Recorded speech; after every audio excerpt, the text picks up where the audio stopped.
zhvet për e len pa republik, po e shbon republikën me vedi edhe në sytë 2 milion kosovarëve, s'paku si entitet juridiko-politik që na njohëm në geopolitikën e re ose në marrëdhëniet e reja ndërkombëtare Kosovë në 17 shkuetit, dhe nuk e di çfarë Kosovë tjetër mund të ketë, nëse dikush e dini për jush, kisha pas shumë qef kënaqësi me ndëgju. Kosova është po në gjendje permanente shkeljet kushtetutës, ndërka që Lumir Abdigjiku dhe LDK-ja i nxjerrin kohë në këtë shkelje. Mon e thellojnë shkeljen vend se me e prej.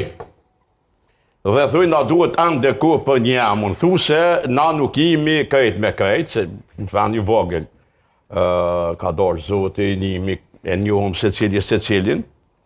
Dhe medjave ju lonë qështu me spinovat ose me përmen emna krejtësisht kot. Pra ti po thua që sa me cilë të askush nuk ka bishedu dhe askush nuk ka full. Është fars takimi, kush nuk e ka seriozisht, Lumiri apo Albini? Asnjoni. Pse? Sepse Abdigjiku do t'i konvenonte që të zgjidhej presidenti. Abdigjiku t'i konvenon mu zgjidh presidenti si pas kutit ti. Dikush i afërt, ose i të kalu me safët, të LDK-s, kurse Albin Kurtit nuk i konvenon kur gjo. I konvenon veç... Nëse nisemi kështu, gjithë intelektualet në një fazë së trimatoshi kanë qenë LDK. Po mëndoj, nëse kriterja